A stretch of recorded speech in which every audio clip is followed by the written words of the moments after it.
जिसुआ बाखनाय जाथों गोथार जिउआ बाखनाय जाथों आइ मारिमा बाखनाय जाथों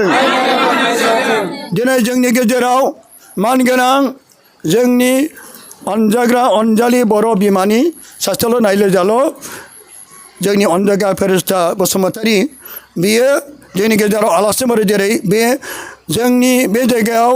अखाफोर दानफ्रोमबो 13 थारिखआव बे फिसा प्रग्रामखौ जों लायो उखैहाब बिनाय अखाफोर दानफ्रोमबो जों बे बिनायखौ लायो बिनि गेजेराव जेरै जोंनि गेजेराव जाय बुहुमाव बे सारा बुहुमाव गिदिङो आरो जोंनि बर'नि गेजेराव आरो बे बर'निल' नङा इन्डियानिल' नङा एसियानिल' नङा सारा बुहुमनि इयुथफोरनि बे सासे प्रेसिडेन्ट बेनिखायनो बिथांनि थाखाय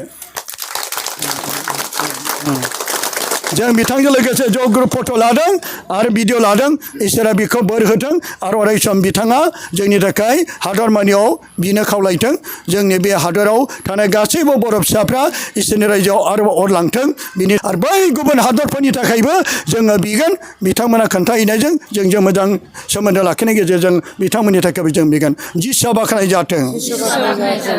दे हामबायसै दे गोजोन्थों अनजायगाफोर दिनै जोङो मानगोनां आलासि बिनानाव फेरेस्ता बसुमतारीजों लोगोसे आरो बिथांजों फैफानाय माखासे बिथांजोमोनजों लोगोसे आरो गोबां जोंनि पारिसनि आरो खाथि खालानि बे जायगायाव जेरै हिन्दु ख्रिस्टान बाप्टिस्ट लुथारान एनएलसि आरो गोबांथार धोरोमनि मानसिफ्रा बे जायगायाव ज' जानानै जोङो बे अखाफोर दानफ्रोमबो जुनायै जे स्पेसियेलि जेरै उखैहाब बिनायाव गोबां सुबुंफ्रा बे जायगायाव दिनै गावजों गाव बिस'लायदों बे बिस'नाय गुबै ओंथिया बेनोदि जों गावनि थाखायल' नङा गोबांथार जोंनिफ्राय दुखुथियाफोर बे हादराव दङ जेरै सोरबा मेगन गैया सोरबा जेरै आखाइ गैया सोरबा जेरै आथिं गैया सोरबाबा मुलि थरसे बायनानै जानो थाखाय रां गरसे गैया बेनिखायनो जोङो गुबुन गुबुन बिदा फंबायफोरनि थाखायबो जों सासे सासे बिस'लायना होदों जों गावनि थाखायल' बियोब्ला बेखौ जोङो बुङो बे सेल्फिश नाथाय जोङो अनजायगाफोर जेरै जिसुआ बुंदों नोंसोरो गावखौ जेरै अनो खाथिनि मानसिखौबो गावखौ बायदि अन बेनिखायनो जों जेरै गावजों गाव बिस'लायदों आरो बे अखाफोर दानफ्रोमबो 13 थारिखआव बे बिस'नायाव जे नोंथांमोना नुगासिनो दं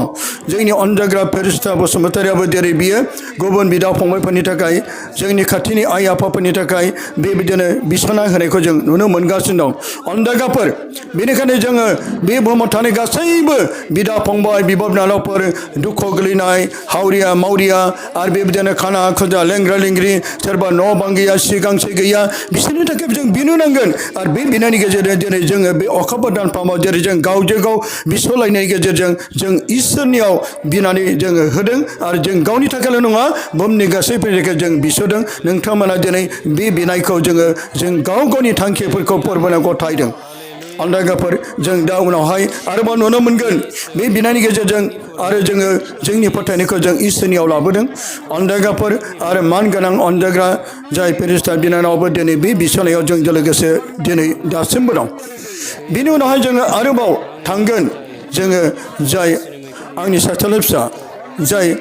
आलफन्स' बर' नार्जारी बिनि मांखरसालियाव जाय अनजायग्रा बिनानावा बिखौ बिस'नो गाबथ'नो थाखाय आरो बिनि थाखाय बिनो थाखाय आरो गावबो बिनाव बिना होनो थाखाय बे मांखरसालियाव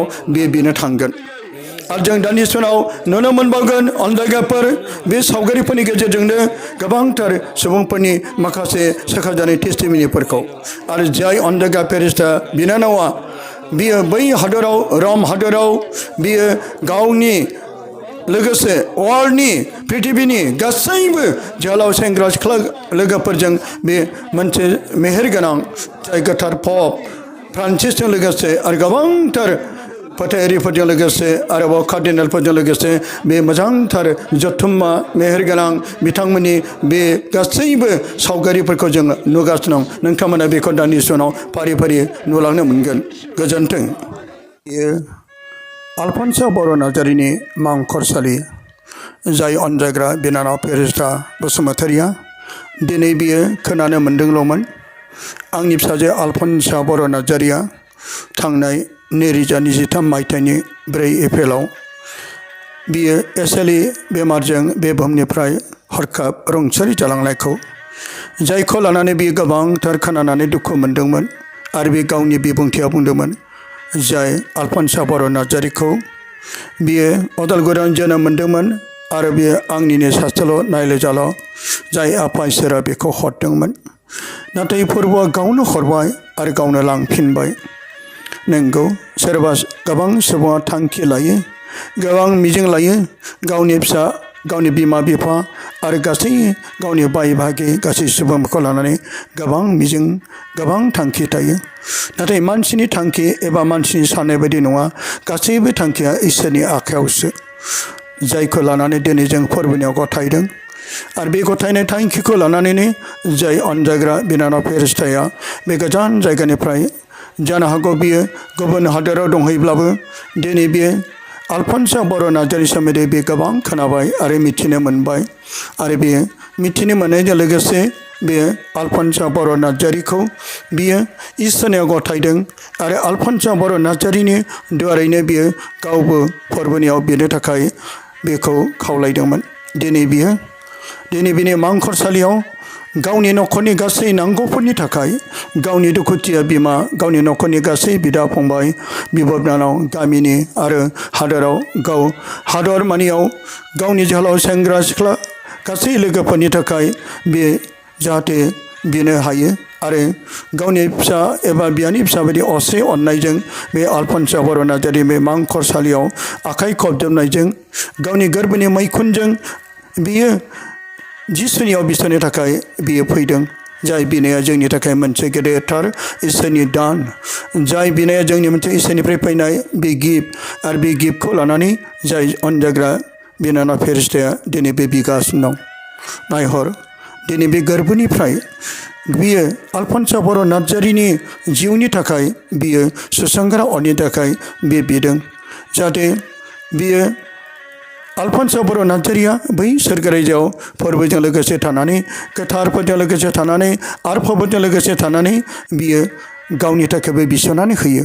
आरो जोंनि बुहुमनि थाखाय बिस'ना होयो बे थांखिखौ लानानै दिनै बियो बे मांखरसालियाव बियो आलफन्सानि लोगोसे जोंनि बे अदालगुरि टाउन खाथि मण्डलिनि गासै रुंसारि जालांनाय खाथियाव थानाय आइ आफा आरो बिदा फंबाय बिब' बिनानाव बिसोरनि थाखायबो बिसोरनो गाबथानो थाखाय बियो फैदों नायहर हनै गोबांथार सुबुंफ्रा बे हादराव जोनोम लायो आरो सम आरो बोथोर सहैब्ला गोमालांफिनो सोरबाबा बोरायनानै सोरबा बुरिनानै सोरबाबा उन्दैयावनो आरो बेबायदिनो गासैबो इसोरनि गोसो बादि मा होनो फोरबानो हरो फोरबानो लांफिनो बेनिखायनो दिनै जाय 10 बोसोर बैसोआवनो बे बुहुमनिफ्राय रुंसारि जालांबाय आलफन्सा बर' नार्जारीया जों जानो सानदोंमोन थांखि लादोंमोन फिसाखौ फेदेरनो फोलावनानै बे हादरनि गोबां बिमा बिफा बिदा फंबायफ्रा जेरै थांखि लायो बेखौ सासे गेदेर मानसि खालामनो जोंनि अनजाग्रा आलफन्सा बर' नार्जारीया नाथाय जोंखौ नागारना थांब्लाबो जोंहा फोथायनाय दं जाय अनजालि बिनानाव फेरेस्ताबो थांखि दं बे सोरगोरायजोआव सहैनानै जोंनि थाखाय आरो गावनि थाखाय गावनि बिमा बिफानि थाखाय आरो गावनि गामिनि थाखाय आरो गावनि धोरोमनि हाबा मावनायाव बे जाय आलफन्सा बर' नार्जारीयाबो बिसोन हागोन बे थांखिखौ लानानै दिनै बे गोबांथार गोरबोनिफ्राय फोरबोनाव बे आर'ज खालामनो फैदों जों बेजों लोगोसे जोंबो बे आलफन्सानि खाथियाव जोङो बिनि जोंबो बिनानाव फेरेस्ताजों लोगोसे जों फोरबोनियाव आलफन्साखौ गथायनि बेखौनो जोङो थांखि लाना फैबाय जिसुआ बाख्नाय जाथों गोजोन्थों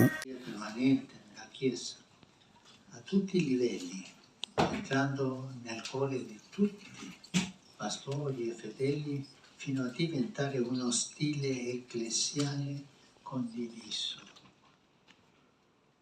Tutto ciò però richiede un cambiamento che deve avvenire in ognuno di noi, una vera e propria conversione. È stato un cammino lungo. Pensate che il primo che ha visto che ci voleva. Hi. See my friend. Grazie.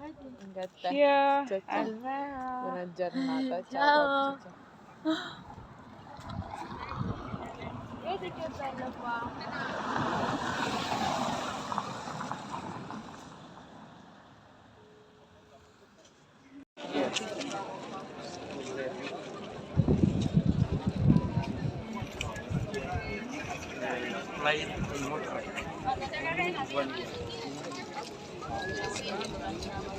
Finish